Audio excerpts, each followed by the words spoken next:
네, 반갑습니다. 범어 달고나 11주차입니다. 이번 주 우리가 함께 읽고 묵상해 볼 말씀은 누가복음 18장에서 23장까지의 말씀입니다. 하루에 한 장씩 먼저 하나님의 말씀을 스스로 읽어보시고 이 달고나의 영상을 통해서 하나님의 말씀을 더 깊이 알아가는 기쁨이 가득한 이번 한 주 될 수 있기를 간절히 소망합니다. 누가복음 18장의 내용은 우리가 한 7부분으로 나누어서 살펴볼 수가 있습니다. 먼저 18장 1절에서 이 7절까지는 예수님께서 한 비유를 통해서 항상 기도해야 할 것을, 낙심하지 말고 포기하지 말고 항상 기도해야 하는 이유가 무엇인지를 우리에게 들려주십니다. 그 이유가 무엇일까요? 누가복음 18장 7절에서는 예수님이 이렇게 말씀하십니다. 하물며 하나님께서 그 밤낮 부르짖는 택하신 자들의 원한을 풀어주지 아니하시겠느냐? 그들에게 오래 참으시겠느냐? 이 비유에서 이 불의한 재판장은 과부의 끊이지 않는 간청 때문에 괴로워서 그것에서 벗어나고자 그녀의 간청을 들어주었지만은 우리 하나님은 다르다라는 거예요. 우리를 너무나도 사랑하시는 하나님은 우리의 밤낮 끊임없는 기도와 간청에 오래 참지 않으시며 반드시 응답하시는 분입니다. 하나님의 나라가 임하는 때가 다가오면 다가올수록 이 하나님을 믿는 믿음으로 살아가는 자들에게 믿음을 흔드는 억울함이, 이 괴로움이 더해지는 일이 일어나겠지만 낙심하지 말고 포기하지 않고 하나님께 기도해야 하는 이유는 우리의 기도를 들으시는 하나님이 반드시 이 땅에 이 진정한 재판장으로 임하셔서 우리의 원한을 풀어주실 것이기 때문입니다. 믿음으로 산다는 것은 이렇게 포기하지 않는다라는 의미입니다. 하나님의 응답은 때론 지체될 수 있지만 하나님이 지체하시는 데에는 반드시 항상 그 선하신 이유가 있습니다. 그렇게 사랑하는 여러분, 하나님의 응답이 지체된다라고 느껴져 낙심하거나 포기하지 말고 항상 우리의 기도에 가장 선하신 것으로 채우시며 응답하실 그 우리 주님을 신뢰함으로 하나님께 날마다 나아갈 수 있기를 간절히 소망합니다. 이어지는 9절에서 14절까지는 또다시 비유를 통해 어떻게 기도해야 하는지를, 즉 기도의 바른 자세에 대해서 말씀해 주십니다. 낙심하지 않고 포기하지 않고 항상 기도하는 것도 너무나도 중요하지만 기도의 태도 또한 중요하다라는 것입니다. 예수님은 이 비유를 통해서 이 바리새인과 이 세리의 기도를 극명하게 대비하여 보여주십니다. 바리새인은 하나님께 기도하고 있지만 결국에 이 자기 자신을 위해서 자기를 높이는 데에 하나님을 그리고 기도를 사용하는 모습을 보입니다. 그러나 세리는 어떠합니까? 우리 13절의 말씀입니다. 세리는 멀리 서서 감히 눈을 들어 하늘을 쳐다보지도 못하고 다만 가슴을 치며 이르되 하나님이여 불쌍히 여기소서 나는 죄인이로소이다 하였느니라. 이 바리새인과 달리 이 세리는 유대인들의 습관을 따라서 이 기도의 자리에 나와왔지만 그것이 중요한 것이 아니라 이 하나님의 은혜와 자비가 아니면 자신의 기도는 하나님께 드려질 수 없으며 하나님께 내가 나와 이렇게 기도할 수도 없다라는 것을 인정하며 지금 나아가고 있는 것입니다.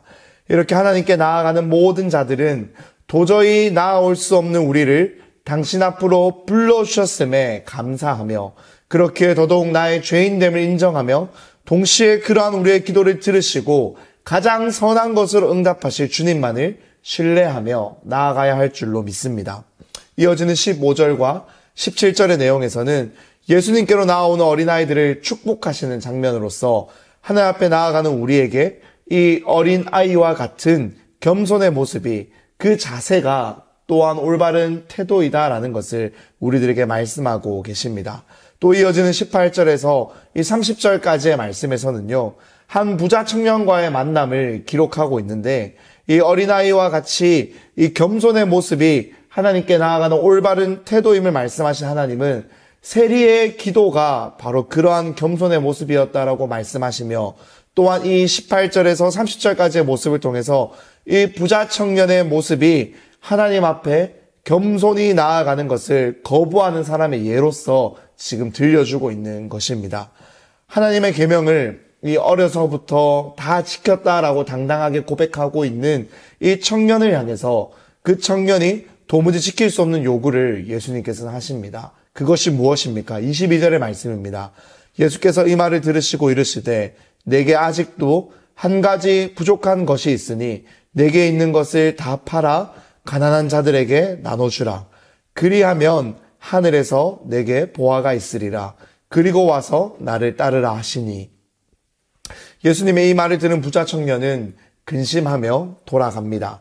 예수님은 이 부자 청년과의 이 이야기를 통해서 구원은 결코 행위로 이룰 수 없다라는 것을, 겸손히 자신을 낮추고 나의 죄인됨을 할 수 없음을 인정하는 자에게 임하는 이 하나님의 주권적인 은혜다라는 것을 우리들에게 말씀하고 계십니다.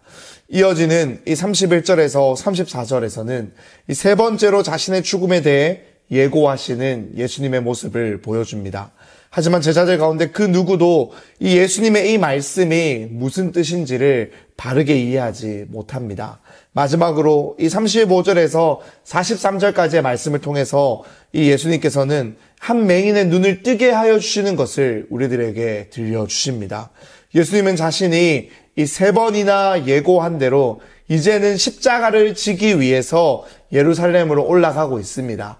그리고 그 길에서 이 여리고에서 이 다윗의 자손으로서 우리를 구원할 메시아로 오신 이 예수님을 향해서 믿음을 표현하는 이 맹인을 만나게 됩니다. 이 맹인은 자신의 이 믿음에 합당한 구원을, 눈을 뜨게 되는 기적뿐만이 아니라 예수를 따르게 되는 진짜 구원을 맛보는 인생이 됩니다. 이 18장의 이야기를 정리하며 이제 마무리하기를 원하는데요. 저는 이 맹인의 모습이 이 18장에서 예수님이 우리에게 요구한 모습과 완전히 일치하는 그러한 모습이 아닌가 하고 묵상해 보게 되었습니다. 자신의 눈을 뜨게 할 수 있는 주님이 자기 앞으로 지나갈 때 이 맹인은 지금까지 자신이 눈을 뜨지 못했던 상황에 낙심하거나 포기하거나 그래서 좌절한 것이 아니라 오히려 끈질기게 더욱 큰 소리로 외치며 예수님을 붙잡았습니다. 자기를 불쌍히 여겨달라고 외치며 낮고 낮은 이 겸손의 모습으로 주님 앞에 나아갔습니다. 바로 그때 이 맹인에게 눈을 뜨게 되는 은혜가, 그리고 예수를 따르게 되는 진정한 구원의 은혜가 임하게 됩니다. 사랑하는 여러분, 날마다 우리 하나님 앞에 나아가기를 소망합니다. 그리고 그러한 우리의 모습이 바로 이와 같기를 소원합니다. 오직 구원은 하나님의 주권적인 역사입니다. 이 주님만을 날마다 굳게 붙잡는 범어의 모든 성도님들 되시길 간절히 소망합니다. 잠시 기도하겠습니다. 하나님 아버지 감사합니다. 누가복음 18장의 말씀을 함께 나눌 수 있게 하신 것 감사합니다. 이 말씀이 우리 안에 살아있게 하여 주시고 구원은 나의 행위나 노력이나 힘이 아니라 주님의 주권적인 은혜임을 기억하며 낙심하지 않고 포기하지 않고 낮고 겸손한 모습으로 날마다 우리를 향해 구원의 은혜를 베풀어 주시는 하나님께 나아가 엎드리며 기도할 수 있는 우리 모든 인생들 될 수 있도록 하나님 은혜를 더하여 주시옵소서. 예수님의 이름으로 기도드립니다. 아멘.